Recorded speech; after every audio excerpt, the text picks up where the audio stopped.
Hello everyone. It's not Tuesday, is it? It's Thursday. Welcome.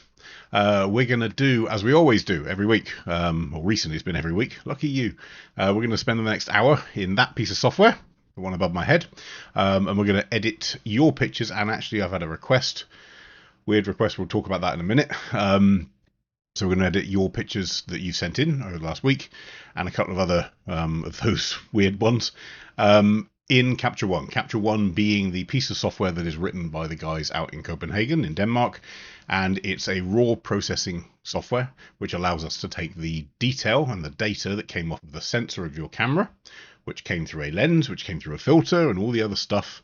It takes that data, puts it in a way that we can see it first off, but also then exposes a load of tools and a load of layers and a load of options that we've got with that raw data to bring the picture back to what we remember or how it felt or what we want others to see. And that's the important part.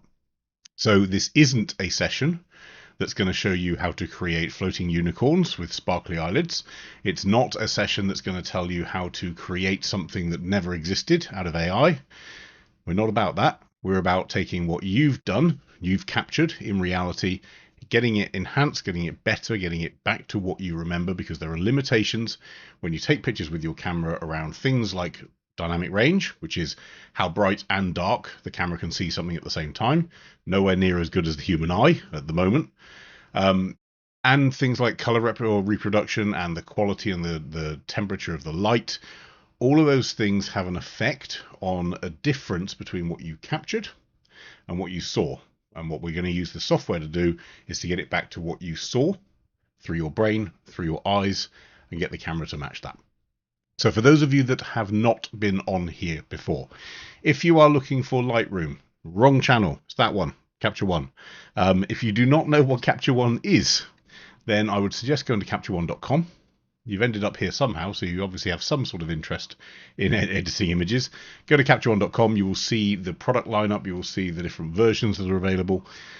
The version that we're running on today, most importantly, is the latest release, as always, which is 16.6.1. So for those of you that were waiting at the starting gates on the 16.6.0 release, out of fear or trepidation, that 16.6.0, because a 0.0 is always dangerous, always scary. We don't like those.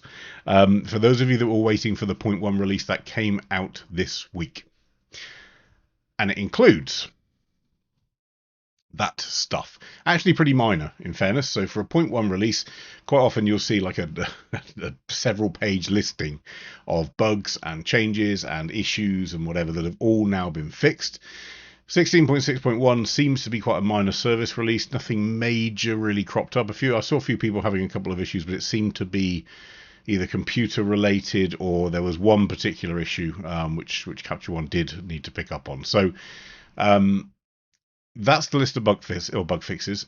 Everything else in terms of functionality has not been changed. So 16.6 and 16.6.1 operate in the same way. It's just the 0.1 release has got some more fixes and bug fixes in there. For those of you that are on 16.5 or before, if you're on a subscription, as always, you can be on the latest version as long as your subscription is active. Go to captureone.com, sign in, go to download, and you'll see it there. For those of you that also, I saw this online the other day, some people have forgotten. You can download any prior version to the version that you're currently entitled to run from captureone.com. So if ever you want to roll back, you can. So you go to your account, go to download Capture One, and underneath there you'll see that there's a little link to be able to download previous versions. It's really handy if you ever need to roll back from an upgrade that's sort of scorched your fingers a little bit. So in terms of what we're doing today, everything is going to be on 16.6.1. In terms of people that are online, which I wasn't expecting, where are we? I just want to look through. Where is he? Alan is in the UK at sensible o'clock. Alan's normally our latest staying up person in Australia. Well done, Alan. Welcome over. If you're here next week, we might even be going even earlier, but I'll talk about that later on. So you might be in for a real treat if you're in the UK still then. But welcome to this side of the internet where everything's kind of slower in the UK generally. Right. Let's, before we get into Capture One itself, for those of you that are regulars, you know what the deal is. It's the first live after the end of the month, which means it's monthly competition time. So for those of you that don't know, on our Facebook group, that one, you will find every month an amazing competition with absolutely no prizes other than a virtual gold trophy of David Grover, who's the head of product training for Capture One, uh, which is otherwise known as a Growfie. We've issued 4 Growfies so far this year. Today we're going to issue the 5th. So this month's theme, or May's theme, was hard. Literally hard. Here's our runners-up, and I like these. There are other wonderful pictures, obviously. This competition is not based on editing. It is based on the whims of me when I look at the list of people that have submitted them. So, in no particular order for the runners-up, we have this one here, Steve Charley, and David agrees. I like this. I live near a lighthouse. I like lighthouses. I like how battered they get by the sea. And yes, if you were stood there at this particular point in time when you capture that, hopefully it's on a zoom lens. If it wasn't, yeah, free shower. Yay. This one here, I did not realise until I looked closer from Mike. That's made of knives. I'd go with the hard approach with it. I don't know where it is. I don't know what it is, but it's kind of cool. And then top right, David's. For those of you that are on a little screen, you might be saved from the reality of that photograph. But I've seen that on a safari, and when it's actually happening live, whoa. But capturing it, yep, very cool. That is a hard life, I would argue. So those are our runners up. David agrees. Woo, little mini round of applause, but not that big because you weren't a winner. Winner goes to Lotfi. Now, Lotfi, actually, funnily enough, I wouldn't ask for a description on any of these images. We don't generally look at the description when we're pulling them down. And I don't actually think there's needed one, but when I checked afterwards, it was what I thought. I like this. And it's not for the edit. It's not for the composition. There's some challenges on Keystone in here, Lotfi. We'll maybe look at that. I know that the columns are converging naturally, but yeah. Anyway, that aside, the juxtaposition, there's a word, of new and old, and the reality of, and actually I'm going to say it, I don't understand how all these things were built 2,000 years ago or more, and we can't get a motorway resurfaced within 3 years. What's that about? It can't be that hard. Apparently it is. Apparently it didn't used to be. But well done. Nice picture. Nice juxtaposition. Nice subject matter. Nice tones. Lovely. So Lutfi wins the David, the Grover. Well done. And for those of you that haven't got a clue what that is a statue of the head of training, or the global manager of training for Capture One worldwide. For those of you that don't know his name, that's David. He does a lot of the Capture One lives. Sometimes he joins in here, but sometimes he's here to heckle. We'll see. For those pictures where David looks flabbergasted. This David, he's designed to look flabbergasted. All of that's well, I'd say designed. He kind of comes out of the box like that. Anyway, David, I saw the Knife Angel when it was in Newcastle. It was touring the UK. Oh, there we go. It's moving, highlighting knife crime. It was really interesting up close. Yeah, I want to go and see it. I need to work out where we can go and see it. But very cool. Nice picture. Nice subject. Perfect subject, in fact. Right, today we are going to start with 3 different images, 2 from one person, 1 from another. And then I had a request in, weirdly, from last week. I think it was last week's session. We ran up very quickly to prove a point about Keystone, a cityscape. And someone from Wales, not going to go into specifics, messaged me saying they don't get to shoot cities like that very often themselves. So could we run through a cityscape thing in there? So, little plug, weird plug. We have a whole masterclass in there, in this section. You'll find the link down there, which covers cityscapes in quite a lot of detail. It's called Night Cityscapes. It covers all of that stuff. If you want an hour and a half solid on how we'll edit a city, is in there. However, today, as a special treat, we'll also go and edit a city in Capture One.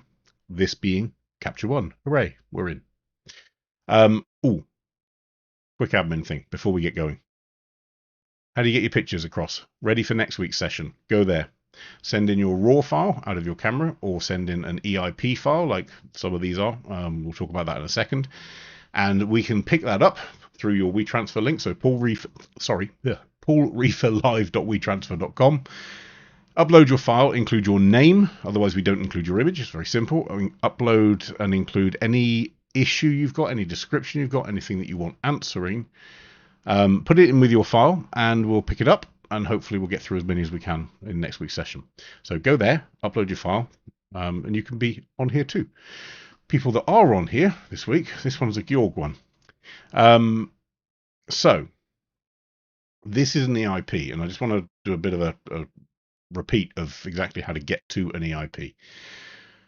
An EIP file, and you can see this file name down here.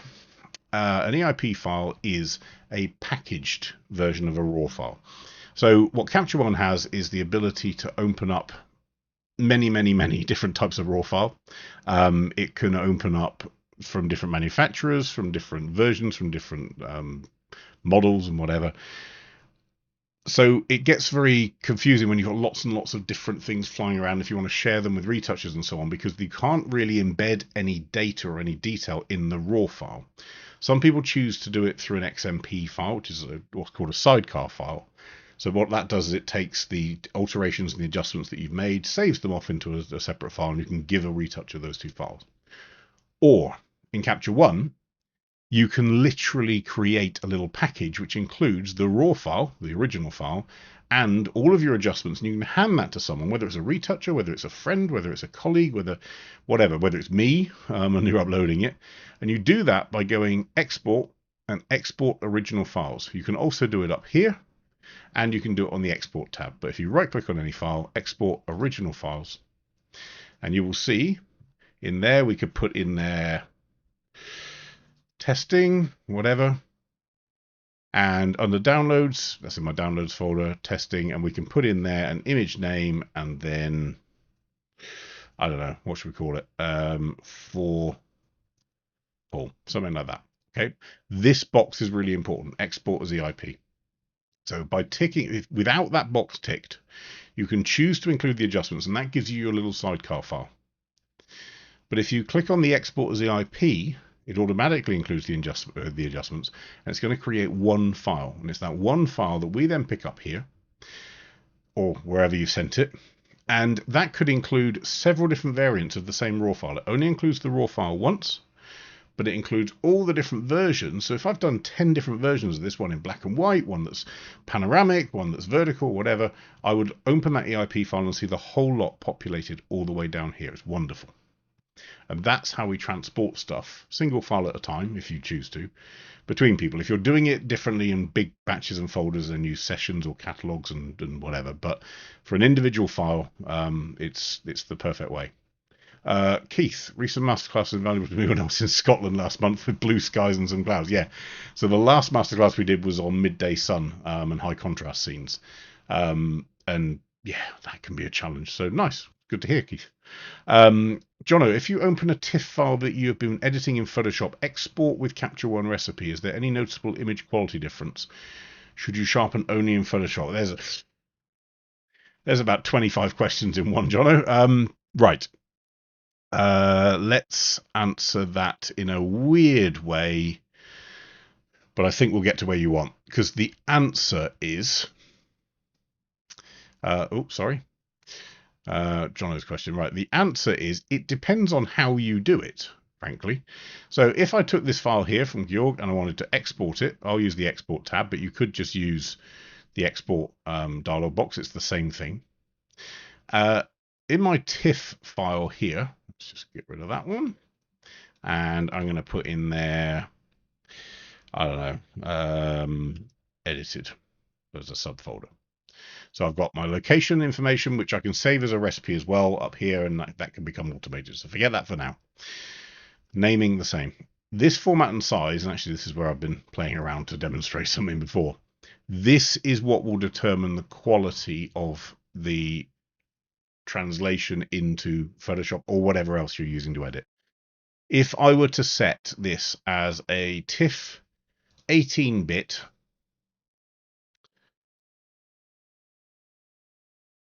sRGB at 2000 pixels wide,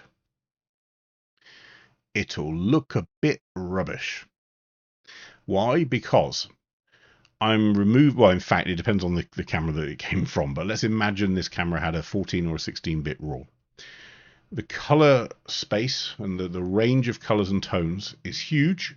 We're shrinking it. We're saying only store 8 bits worth of detail. The color profile, in other words, the space that the colors have got to move and grow, and if you imagine it like a great big map, the biggest color profile in the world is reality, but monitors can't display that, printers can't print it, phones can't see it, and so on. So they reduce the amount of visible colors, and it costs more to display more, basically, based on an ICC profile. The most common one, the generic one, is sRGB. So that sRGB profile is very limiting, which means that you're chopping off effectively certain reaches of colors. So neons and very like deep purples and stuff like that, not the band. If you are compressing your color space and reducing the depth of the file from 16-bit to 8-bit, and you're scaling it down, then the file that goes into Photoshop is going to be mush. So I would say it's worth, as a general rule, if you want to edit the best version of whatever you're editing on the screen, this is literally what I do. TIFF, 16-bit. I tend to do uncompressed because it saves faster. I don't need to save space. I've got plenty of space and storage. But what I don't want to do is wait for any application to be zipping up the file, which is what it effectively does inside. So I would be in a place of uncompressed. I would change that ICC profile to what I use personally, which is Adobe RGB 1998.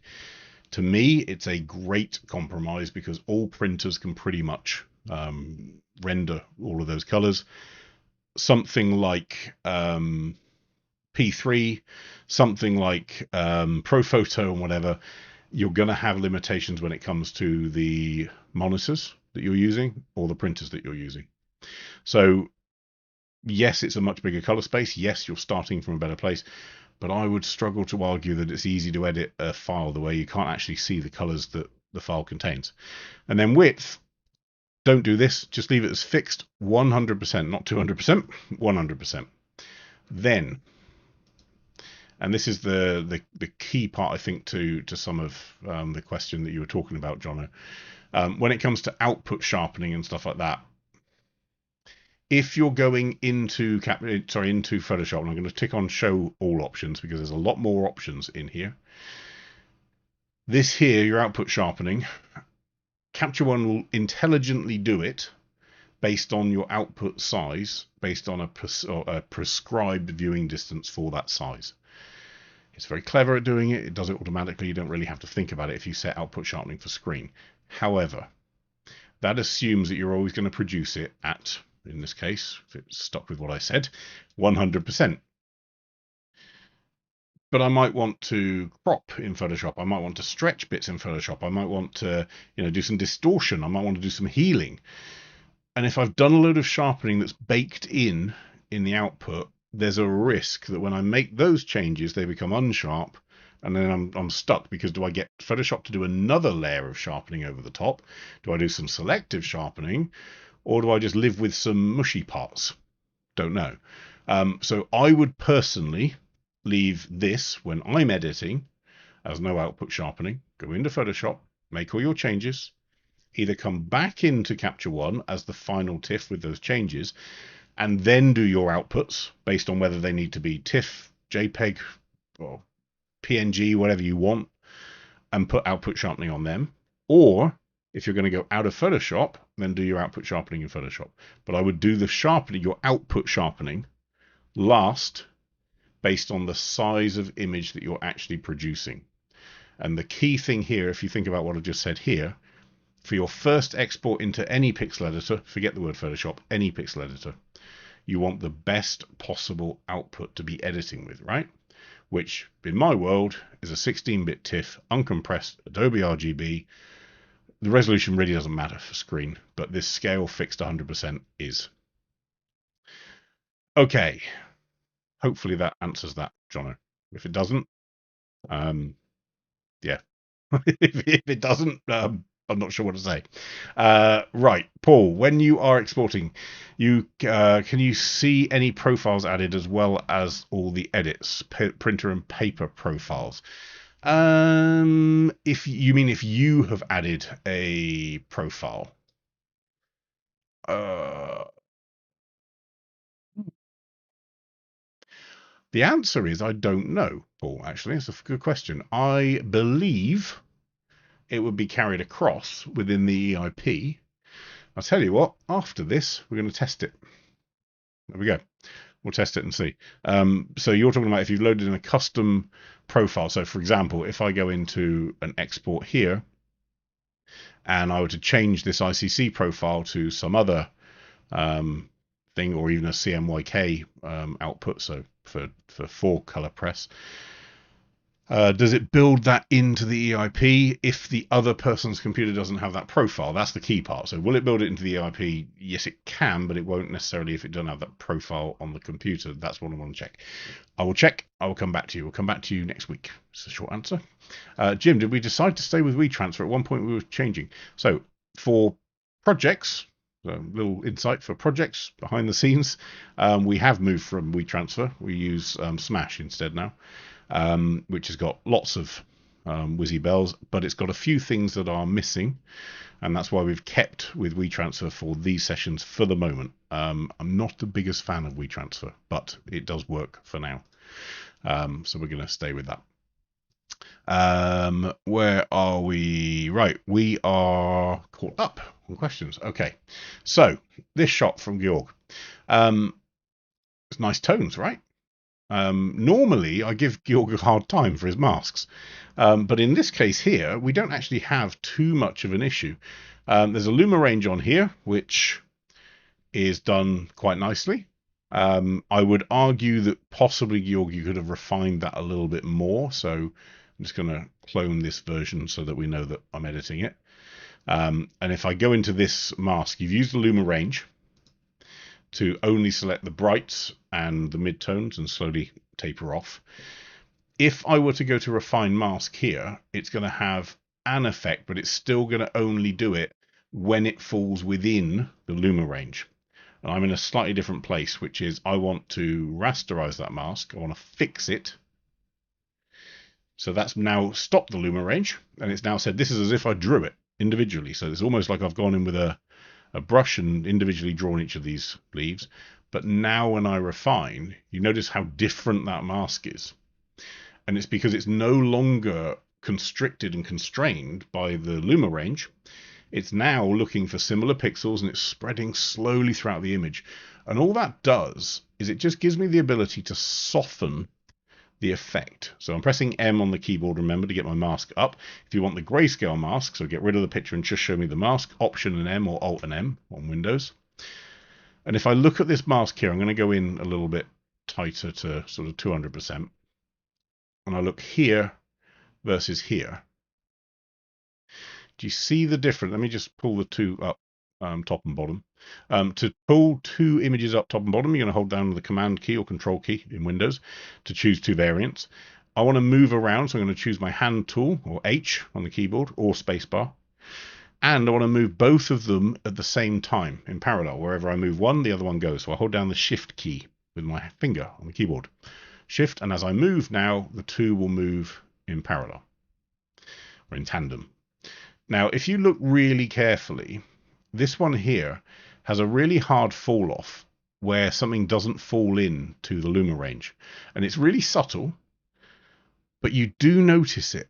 And there's things like here, look, whereas here this has got a little bit more going on around it. Let's just go in again a little bit tighter again. So you can hopefully start to see that the fall off is just a bit more natural. And it's purely because these Luma ranges, they are great for isolating certain tones, certain brightnesses. But what they're not good at is keeping things looking natural, because it's not normal that something that was in the light has X amount of clarity on it and sharpening on it and contrast and shadow recovery and whatever. And then the second something fell out of the light, it's got none of it because the mask isn't applying. So it's fine if you're just using it to adjust exposure. But if you're doing things like high dynamic range correction, and if you had done anything around dehaze or clarity or whatever, it's weird when you do it just on certain parts. So my gut feel with these is always to look at doing it as a luma range to isolate an area, just like Gorg's done. So there's our bridge. There is a luma range on it. And look at the difference. Refine mask. So in other words, spread the mask. Because it's constricted to that luma range only, this is what I get. If I rasterize it, so get rid of the luma range and say, imagine I drew this, refine mask, I've got, frankly, more control over what spreads. And it's not looking for the same brightness or constricting within the same brightness. It's looking for similar pixels, and it's got a more organic way of spreading that mask. So it's subtle. It's a small change, but if you look at, for instance, the water underneath, here's our original. Here's our one with our refined mask. It's probably easier to switch between the two so you can see it. So you notice here, there's a hard fall off. There's almost a line. It goes from light stuff to dark stuff with a hard line across it. Here with our refined mask, you notice there's still more glow. More of the daylight is there. So it's a really, really powerful thing, refined mask. But if you're constraining it within a luma range, it can't do its job. So you kind of want to maybe think about rasterizing and then letting refined mask do its natural stuff. Gorg, for me, the only other thing I'd change on here, so overall, nice job, deep contrast in here, some bright highlights that you've dealt with already there. If I look at the before, you had stronger contrast, higher highlights. My gut feel on this one is some of the lower contrast could do with maybe reducing a little bit. If it were my shot, I'd be in a place of adding a small little gradient mask just along there. So you can see with a mask like that. Oh, wrong way around. That was weird. It's just, ooh, that was weird. Where did I place my middle? There. Oh, how strange. Anyway, I would put a gradient mask in there like that and just drop down this exposure just there. Because I do want to keep some contrast, right, between what's not my subject and what's clearly my subject in that light.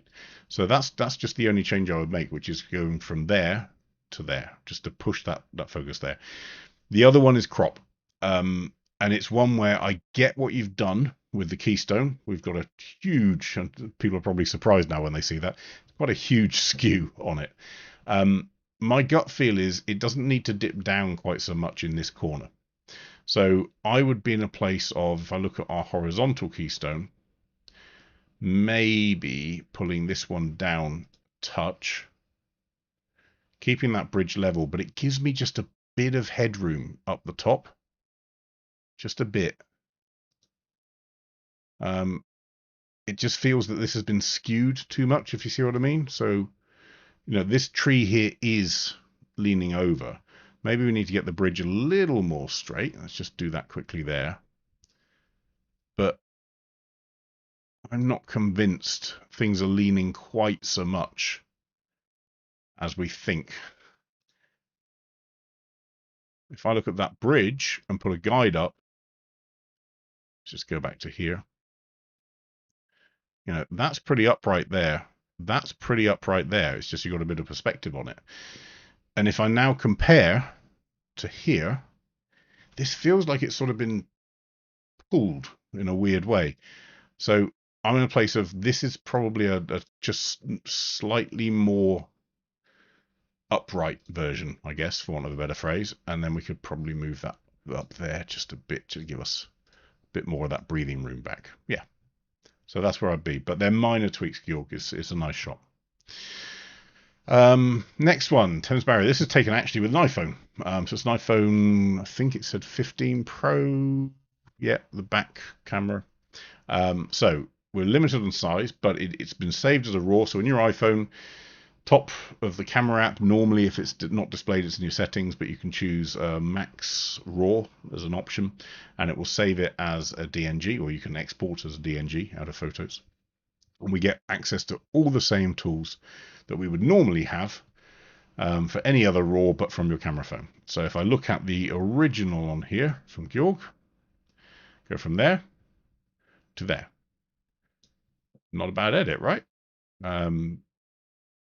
So let's look at the components of it. There is one thing that really bugs me on this shot, Gorg. And it's not your fault, but it's a quick fix. The resolution on this shot is relatively low. So that's 100% on this shot.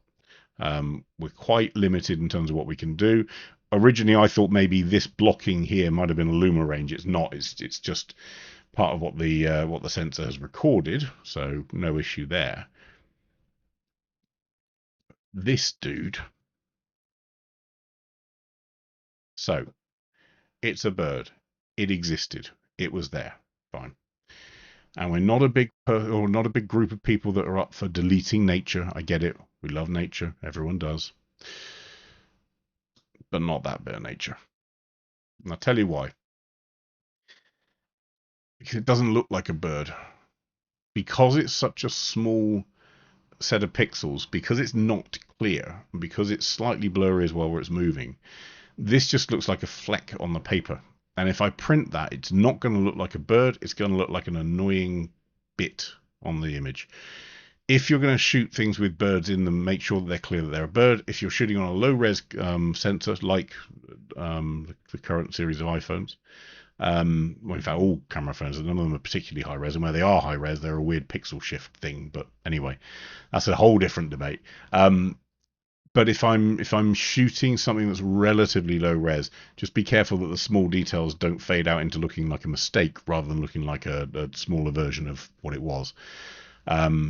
So yeah, I'd just be careful with that. Anthony, do I prefer to crop and capture one as opposed to Photoshop? Photoshop sharpens or softens detail depending on the size chosen. Yeah, I personally, I will do the overall crop. So the aspect ratio crop in Capture One, in part because some of my editing is based on how I've cropped it.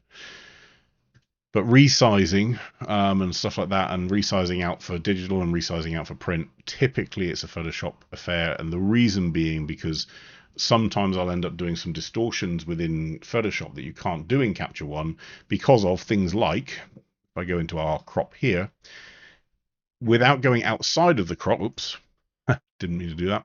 Without going outside of the crop, which I can do as a setting, but I'm limited in Capture One to being in this shape. Whereas in Photoshop, we can pull the image, if you know what I mean. So to me, I'd rather do all that sharpening after any changes like that, after we've moved any pixels or stretched anything or pulled anything. I wouldn't particularly want to be doing that before, as in doing it in Capture One, then going on and editing things, because all that sharpening that I've just done kind of gets undone by the tools, and then what am I going to do? I'm going to resharpen it. Well, then the bits that weren't affected by the tool end up being a little bit messy, a little bit too crunchy and crispy. Or I do selective sharpening, but invariably it's not reliable enough. I don't know the exact area that needs to be or resharpened once we've made changes. If you're not going to make any changes to anything, if you're not going to pull anything or distort anything or perspective anything, it doesn't really matter, I would say, where you're going to do it. But yeah, if the question is what do, I'd do it that way. So we've healed our little bird out. The layers that Gorg's used, so number one, we've got our image layer. Not much changing on here apart from pulling in the levels. And if I look at what that looked like before, a little bit flat, after, and this pull of levels literally pulls what's here up. So the more I pull this little lever in, the more I'm stretching that histogram to the right. The more I pull it out, the more compressing it is into the middle. So in other words, it's not pulling this edge, it's pushing it back into what it was originally. This, when this is at 255, 255, 0, 0, that's no changing whatsoever. What I'm actually doing when I move these levels, so let's say I think it was 224, is saying to Capture One, whatever was 224 is now the brightest thing on that picture, 255. If it's 225 or 226 or 227, it's now overexposed. So in SDR format, we can't get brighter than 255. So this is why you've got to be careful with levels, because if I push it too far, let me turn on an exposure warning, and I start pushing it so that some of this data, you can just about see it in there, some of that data is now beyond what's mapped out as the brightest part, 255. That's what happens here. And if I look at these numbers up here at the top, the readout, we've got reds and greens that are now beyond 255. In other words, there is no more data in those pixels from a red or a green perspective. They're overexposed. So whenever you're using levels, A, use them repeatedly. In other words, keep checking. So make another change, go back to your levels and check. Make another change, go back to your levels and check. And B, use your exposure warning with a pinch of salt to a certain extent, but use it to make sure that you haven't blown it too far. So that was our image layer, and that's generally the only thing on there apart from a big boost in clarity. I'm not against it. Just be careful with that, because you can, like we saw last week, you can create some halos with that. Deep Sky is a brush within Capture One. So if I go into my style brushes, go into built-in and go to enhancements, you will find in there Deep Sky. Red skin reduction is great with the new retouch faces function. Those two working in conjunction, using a skin mask is great.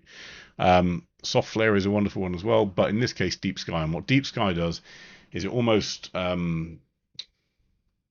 polarizes the sky, but it's not really. It will make a light blue sky a deep blue sky. It will make an angry sky an angrier sky. It's almost like just just pushing everything up to not 11, pushing everything up to 9.9. Let's call it that.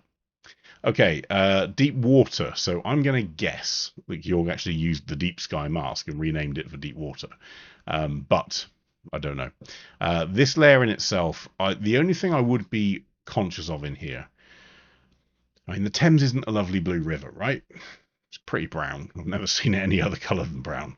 And effectively, by pulling down contrast, pulling down brightness, pulling down the highlights, and all this stuff in here, and I'm going to guess there's some color stuff in there from the Deep Sky, presumably, and in your advanced.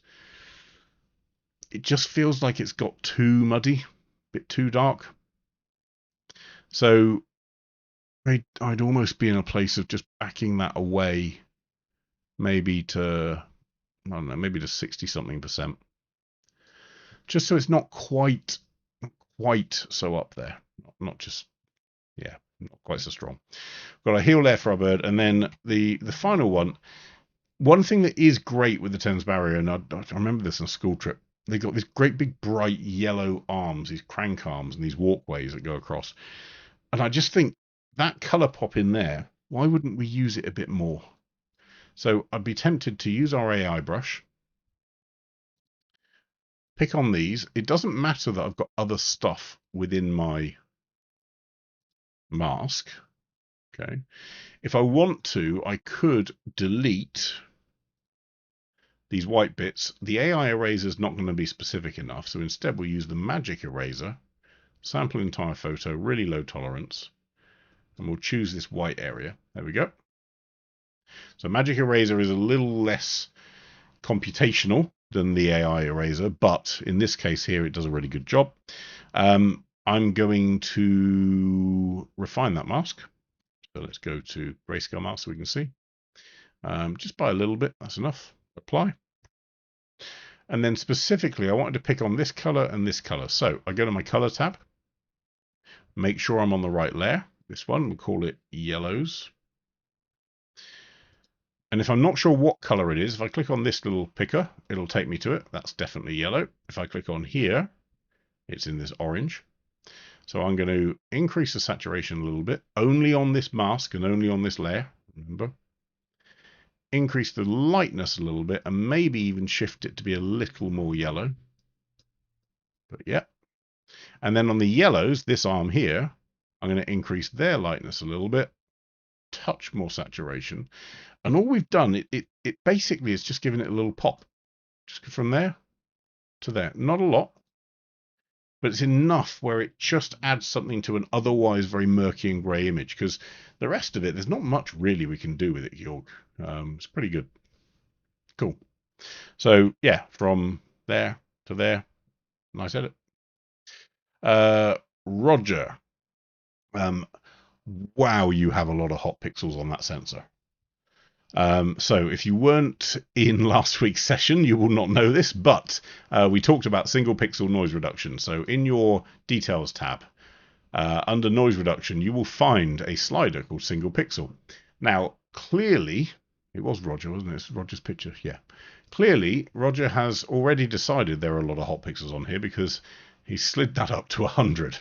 And if I go to my layers, we can see that this is on the image layer. If you go to another layer or another masked layer or something like that, you'll find this is actually grayed out. It's a bit like the vignette tool. It only really works on the base layer. So it's there. You don't generally need it to be up quite to 100. And if you want to see the effect of it, you need to be at 100% or greater. Out here at the preview, it will not show you the effect of single pixel reduction. At 100% it will. So this is without it. There they all are. I hope you can see it. And the goal with this slider, because it's filling in stuff, so just be aware of that. This was out at 100. I'm just going to clone this variant so that we can get back to it. So that was without, that's with, but it doesn't need to be 100. The goal with single pixel noise reduction is to move it up as much as you need to get rid of the single pixels and no more. So that's without, that's with 2. Without, 2. This is without, that's with 100. Now, there's a little pink dot up here that I'm going to use as a benchmark in terms of how far do I have to go to get that pink dot to disappear. About there. Ooh, crikey. About there? No, lower. There it's back. Where are we at? 51. There's our limit, 55. We've got rid of that nasty pink dot. But I've got away with only using the tool for half of its strength, and that's actually going to help. So I would be in a place of use it as little as you can get away with. So all you're doing is you're just looking around. And remember, a hot pixel isn't a bright white dot generally. They're generally red, green, or blue. So without, with. But yeah, I just do it as little as you can. Now the problem is, and I get this is distracting because when you're back out at the full preview, you don't see the effect of the single pixel, so you get to see all of those hot pixels all over again, and they're quite demoralizing. Let's call it that. So we've got some layers. The question from Roger was, it felt a bit flat. The flatness, so if I look at the original shot, it was flat. So, and if I look at our histogram for this shot, it's a relatively low contrast day. It's a relatively low contrast shot. You know, it's not going to pull any huge contrast prizes. Let's call it that. If I look at our image layer, Roger's already stretched, just like the previous image, stretched those levels. So he said anything that was 9, so not quite dark, is now completely dark. Anything that was 174, so way, way down, is now completely light. Great.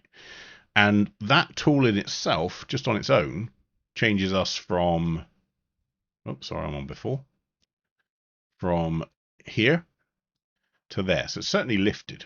Great. The sky. So a load of highlight recovery. Yeah, that's great. There's probably some clarity in there. So there's some contrast in the midtones, which is great. The pinnacle.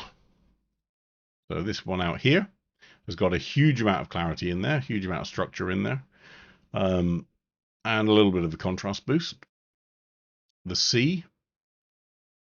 So contrast boost, bit of saturation, probably a bit of color in there somewhere. Yeah, so funnily enough, compared to the last shot of the Thames, putting in a little bit of blue, because there was some blue, so it's just lifting that up.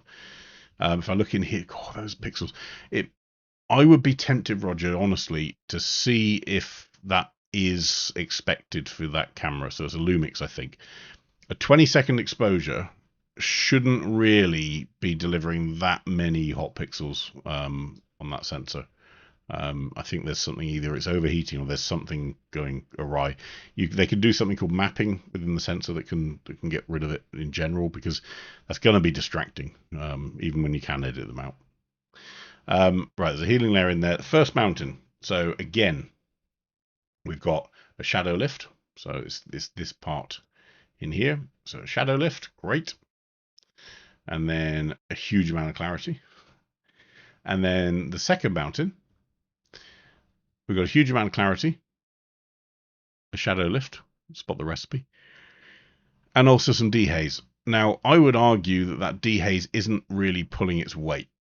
So it's doing some, but it's not quite getting there. I would be in a place of pulling a different haze color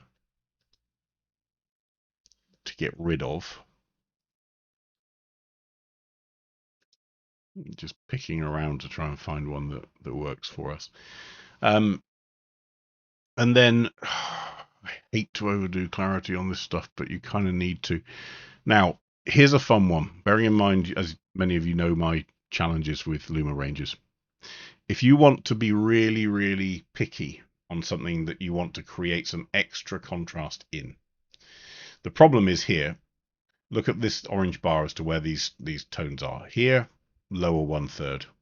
Here, lower 1/3. Here, lower 1/3. Here, lower 1/3. Lower 1/3. The only bit that's not is up here, this little peak of brightness, which is beyond that.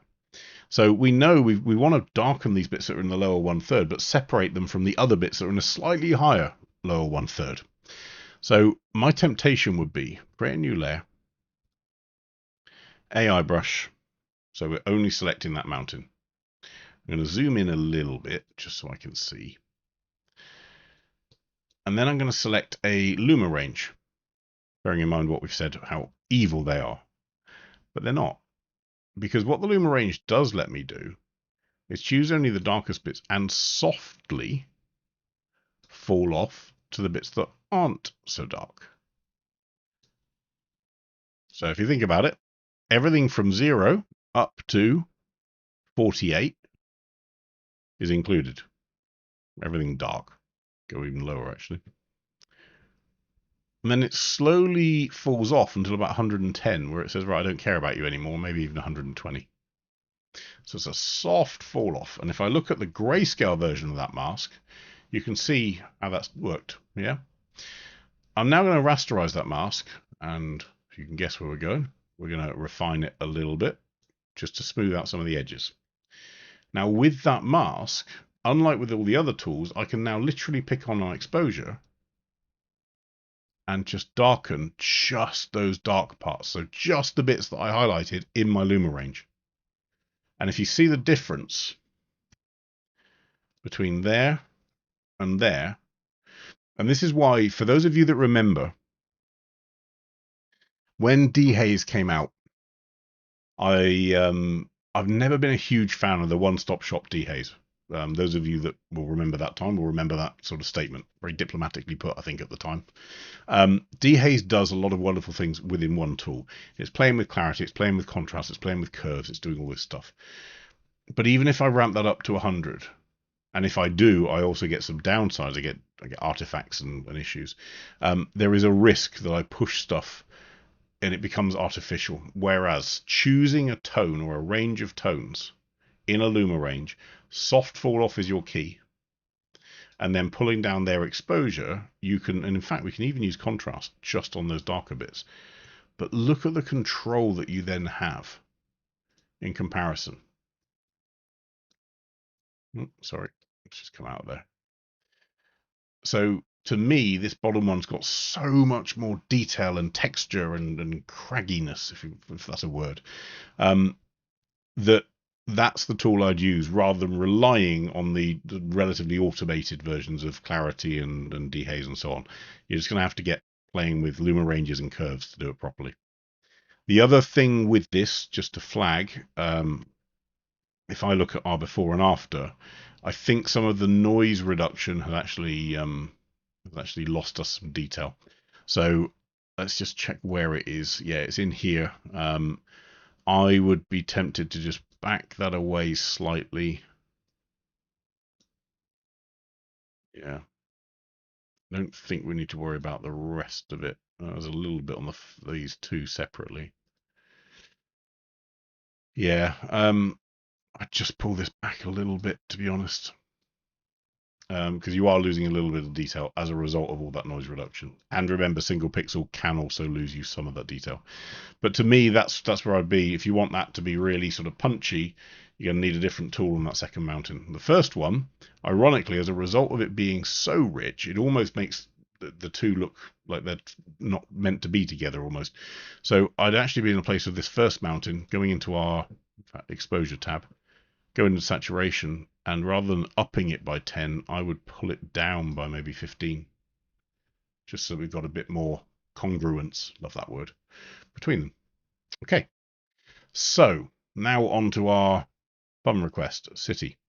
And it was, how would we actually edit this with City Lights? So I'm going to cover this very quickly, hence we've got 9 minutes to do it. Speed edit, not just a keyboard shortcut. So first off, the question is, how do we capture it? Because one thing just to get into a mindset with cities, especially at night, my job at the point of capture is to get as much good data into that sensor as possible. I'm not actually too worried about tones. I'm not even worried about white balance at this point, because in the city it's all over the place. You can see this. You've got blue lights, you've got yellow lights, you've got warm lights, you've got cold lights, you've got incandescent lights, you've got neon lights, you've got LED bulbs, you've got everything. What I'm looking for is the most out of my histogram. And when I say most, we'll have a floating tool, window, new floating tool. Look at this histogram. This is the raw. I would contest, I don't think I could have squeezed it in any more. Any brighter, we would have knocked these highlights off the edge of the brightness scale. We can sometimes recover them, but you ideally don't want to. Any darker, and you'd have lost the shadows. And if you notice very carefully, the shadows do actually fall just before our 0 point. So I'm pretty happy with that histogram, and I know that because of that, I've got a lot of things I can recover. So just using the exposure slider, this area here, we might have some bits on the roof that are slightly blown out, but if I pull down my exposure, I can see I have all the detail.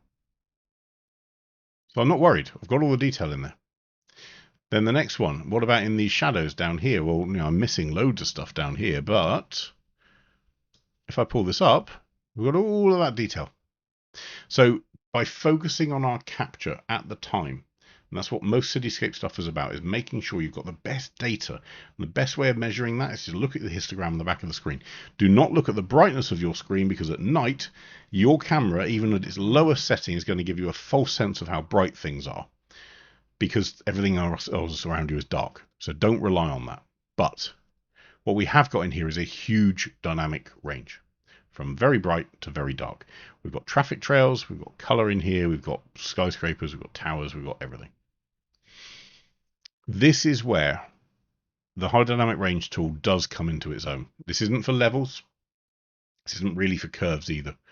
It's the high dynamic range tool, because I've got all 4 versions in here. My white. So we very rarely use the white, but I can make those trails pop, or I can recover them completely and see all the different colors and details, because actually white light isn't white light anymore with LEDs. It's made up of lots of things. Jed, would I use linear profile? No, I wouldn't, because, so auto being film standard, same thing. If I get a linear response, look how flat that is. So yes, it helps me with recovery. So let's go back out to our overblown building out here. Helps me with recovery.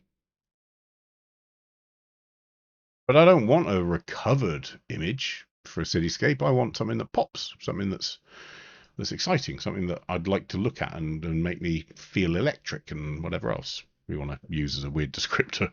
So high dynamic range tool gives us all of these different 4 elements. The shadow picks up anything in this bottom quarter, which means, yes, it does pick up all of this stuff in here, but it's also picking up the sky, which had a lot more light in it. I don't want to add more light into the sky. Whereas the black slider will focus more on this stuff in here, the stuff that was in the very, very darkest parts of the shadows. And yes, while it does lift the sky a little bit, you can see it's had nowhere near the same impact on it. But it has lifted up down here. Let's look at before and after. Before, after. There's the trees. We always, as you'll often see, use our highlight slider and our white slider to recover. Well, in this case, no, I'm not. I'm going to use my white slider to actually push because I want those traffic trails. But here's the problem. Out here, I've now blown this even more. So if I were to pull back my highlights, and this sounds really, really weird, but it will make sense in a second. Think about what these two sliders are doing when they're working opposite to each other. The white is taking the very top 5%, the brightest parts, the traffic trails, and it's making them pop. Go from there to there. It's just a boost. But the highlight slider is taking things that aren't quite at this peak. Look over this roof. They're just down from there. And they're recovering it. So that split, we're allowing the bright parts of the image to pop and flare. The brightest parts of the image to pop and flare. The next brightest parts of the image, the highlights, we're recovering them. So we're getting all the detail back and all the data. And that in itself, just those changes. So think about this. We've made no layers, no exposure change, no ICC profile change. We've just moved these 4 HDR sliders. And we go from there to there. And we've basically made all the traffic trails come to life, all the detail in the shadow come to life, and the rest of the image has got some data and some content in. Now, so that's not it, and that's the point. Toning is important. So generally speaking, a nighttime cityscape is going to be in the 2.7s to 2.8s, something like that. This road is actually illuminated with blue LEDs, lots of different colors now, but it was blue at the point that we shot this. I might want to up my tint a touch, not too much. I might want to undo some of the yellowness down here. So let's just go into our color editor, go into my basic or even advanced actually. Let's pick on this here. And you notice how it's not quite gray, whereas it is gray, right? And that's coming from these streetlights. The problem is that I don't really want yellow streetlights on a super, like uber modern looking road network. So I'm going to pick on these yellows and I'm just going to pull that saturation down. Look how cool that looks now. Starts to look really cool. Right, I'm then going to pick on what color is our sky. Now it's blue. Now here's the problem. I'd want to desaturate that a little bit, or I'd want to lift these buildings. But if I do that, look at what's happening to the rest of the road. And this is where it is important that you stop then looking at this whole scene as one, and we separate it into 2 different pieces. So the first piece is going to be a bulb around here. It's going to look weird when I do it, but it will make sense in a second. I'm going to draw a huge blimp. I'm going to make it really soft fall off, and I'm going to place it in the top half of the image. You can probably guess why we're going to do that. So with that, I'm going to pull down my exposure at the very top. And I'm going to pull down a little bit of my saturation. What I can also do is pull up a touch of shadow. Okay. Next. So we're going to say top exposure. Buildings. Oops. This is very quick from now on. We're going to choose AI and we're going to say, I want all of these buildings, please. And I'm going to add more and more and more to it. I'm going to turn on my mask so I can see, make sure it's got all of the buildings. If it doesn't, we can always add some extra. And I can also be really, really rough with it. It doesn't really matter if it gets it a little bit wrong, because the next thing I'm going to do from that is refine. And I'm going to spread that mask of the buildings to other bits. Great, not that much actually. We're going to go to about there. Apply. And then we're going to use our clarity. And we're going to push that up so I can see all the detail in here. And then finally, new mask, our road network. Separate part, separate entity. You notice we're treating all these constituent parts differently because they're different bits of that dynamic range puzzle. They're different bits of the histogram. So again, rough road network, it doesn't matter. Refine the mask. You'll find Capture One starts to spread it. Peter, I'm not sure what you mean by is it possible to reset the refine mask? So if you mean undo it, you can undo, but no, you can't. So refine mask is changing the pixels basically that you've as if you've painted it. Once you've done it, you can't. You can refine more, but you can't go into negative. You can't undo. No. But with this mask now of the road network, clarity up. Might change it to punch, so it's got a bit more oomph. Maybe a bit of structure, maybe even a bit of dehaze, maybe a little bit of brightness, maybe a bit of contrast. And look at that, from there to there. So we go from this shot, which is correct in quotes, to this shot, which is styled. It may not be your style, but it's certainly mine. And it's something that you notice it started really, really simple. It started with recovering detail. It's just those HDR sliders that we used to recover the overall detail in the frame. Once you've done that, once you've got everything in a workable format within your histogram, then go individual. Go into individual parts, the constituent parts of that shot, because each needs to be treated differently. We want contrast and clarity and shadow recovery out here in these buildings. We want highlight recovery here. We want darkening out to these clouds and the sky. We want boosting and brightening and contrast down on the road network down here. They all need individual masks. They all need individual layers. So that's what you use them for. So yes, if you do live in deepest, darkest Wales and you don't get to see Shanghai at night, that's where that's how we do it. Jed, how would we correct the lean of the buildings? Watched last week. We did exactly that on this exact picture. God, someone's not been making notes. So yes, we did cover Keystone last week, but Keystone is the answer. If you want to see that in detail, look at last week's live. Right. So that's us. So quick Cityscape guide of how we would make that pop. Roger's thing here, just remember that dehaze and clarity do wonderful jobs, but they don't necessarily fix all of our problems when it comes to getting contrast back from a relatively compressed scene. And Gorg shots here, you know, this one, there's nothing really wrong with it. We just tweaked with it. And the same with this, to be fair, Gorg, it's just with these masks, with luma ranges, just like in the city, be really careful that you're not isolating too much because you lose some of the natural spread of light, which would happen in the real world. So I think we'll be back, and it's going to really blow people's minds. Sorry about this. Early next week, next Tuesday. So have a look in that group or on our website or in the playlist for this. You'll see it later on today. It's going to be an earlier slot next Tuesday than normal for lots of different reasons. We're mixing it up a little bit.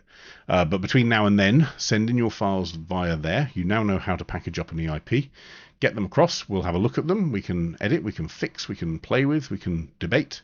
Between now and next week, you've got access to all of those if you choose, including the one that Keith mentioned, the midday one, which is particularly poignant at the moment because you've got an awful lot of daylight hours, not a lot of night.